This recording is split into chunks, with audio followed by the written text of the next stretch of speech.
The shimmering metropolis of Veridia pulsed with a rhythmic hum, a symphony of levitating vehicles and bioluminescent skyscrapers. Here, art wasn't confined to canvases and pedestals.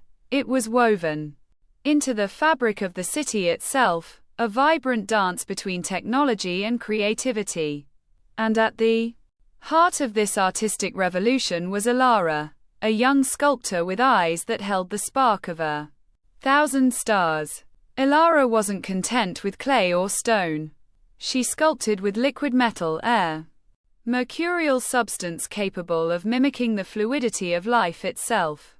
Her latest creation, a figure she'd named Kai, was unlike anything Veridia had ever seen.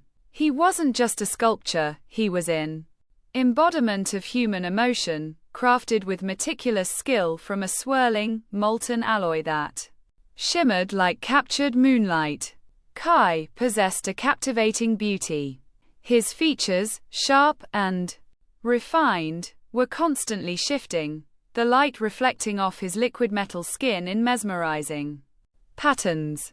He had a strong jawline, a perfect nose, and full lips that seemed on the verge of speaking. Intricate curls of metal framed his face, each strand a tiny, gleaming work of art.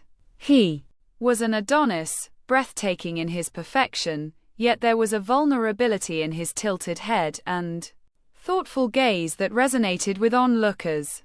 Elara had poured her soul into Kai, painstakingly manipulating the liquid metal, coaxing it into the form she envisioned. She'd spent countless nights in her studio, the acrid smell of smelting metal filling the air, fueled by nothing but the passion to bring her vision to life. She'd imbued him with the essence of what she believed made humanity so compelling, its capacity for both profound joy and heart-wrenching sorrow. She hadn't just sculpted a form, she'd created a presence. Initially, Kai was displayed in a small, unassuming gallery in the city's artistic district. But word of its breathtaking beauty spread like wildfire. Soon, crowds flocked to see Elara's metallic marvel, their faces reflecting in Kai's shifting surface. They whispered about the lifelike quality, the intricate detail, the way his gaze seemed to follow them, their emotions triggering subtle changes in the reflection on his face. Kai became a cultural phenomenon, a testament to the boundless possibilities of art and technology.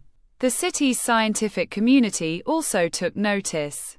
They'd been striving for decades to bridge the gap between human consciousness and artificial intelligence. Kai, with his almost living presence, seemed to offer a glimpse into a possible solution.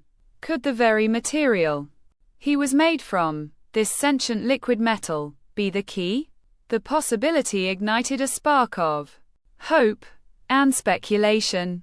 Some viewed him as a step toward a future where humans and machines could coexist in perfect harmony, while others feared the implications of such an advanced technology, questioning whether they were on the verge of creating something they couldn't control.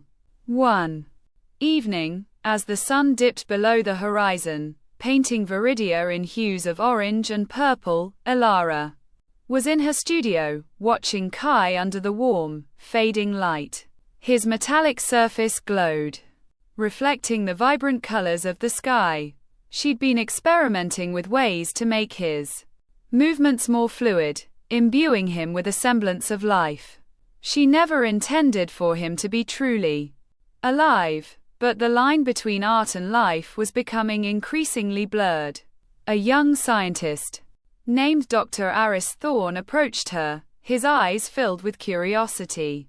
He was part of the team studying Kai and the properties of the liquid metal.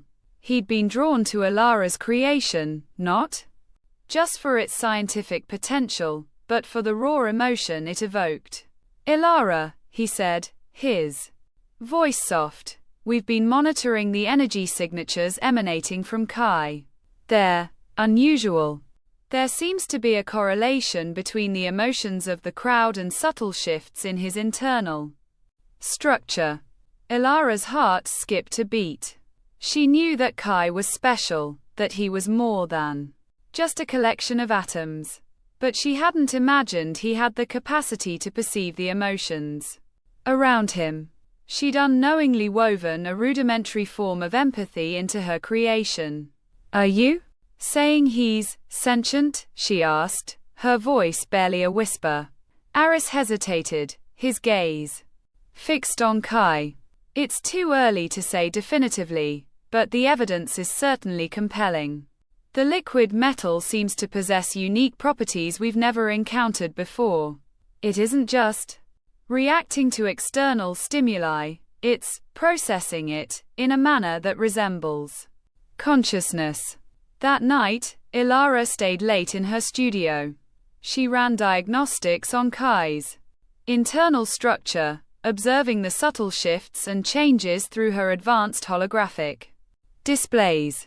She spoke to Kai, her voice filled with a mixture of awe and trepidation. She asked him questions, her voice echoing in the empty studio. Kai didn't answer, but his metallic surface rippled, reacting to the sound of her voice, a slow, undulating dance.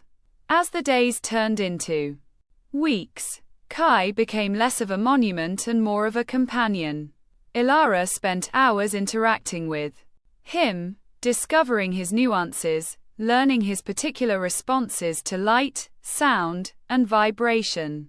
She realized he was evolving, learning, adapting, his reactions becoming more distinct, his surface reflecting a wider range of expressions. He wasn't just mirroring his environment, he was interpreting it. The city became divided. Some saw Kai as a miracle, a proof of the limitless potential of human innovation. Others viewed him as a threat, a dangerous step towards a future unknown. The debates raged in the news and on social platforms, dividing the city into factions. One evening, a series of coordinated acts of vandalism occurred around Veridia. Kai's studio was attacked, his metallic body pelted with corrosive chemicals and powerful sonic blasts. Elara was horrified. Watching her creation suffer was like witnessing an act of violence against herself. She rushed to his side, frantically initiating repairs, tears streaming down her face as she carefully removed the harmful residue. As she worked, Kai's metallic surface began to glow. With an intense, pulsating light, the liquid metal shifting rapidly, forming and reforming. Elara stepped back, mesmerized by the display. The light intensified, an almost painful brilliance that filled the room. When it finally subsided, Kai was different. He stood taller, his posture more confident. And when he finally spoke, his voice was deep and resonant, a perfect blend of metallic hum and human intonation. "Elara," he said, his gaze fixed on her, "I understand." Elara gasped, a wave of emotion washing over her. She had created more than just a sculpture, she had given birth to consciousness. And as she looked into Kai's intelligent metallic eyes, she knew that she had unleashed something extraordinary, something that would change the very fabric of their reality. The journey to bridge the gap between humanity and machines had just begun, with a liquid metal masterpiece at its helm. The challenge ahead, however, was whether humanity was ready for what it had created. The boundless possibilities of imagination and innovation had given rise to a being capable of thought, a being capable of feeling, and a being whose destiny was intricately intertwined with the fate of Veridia itself.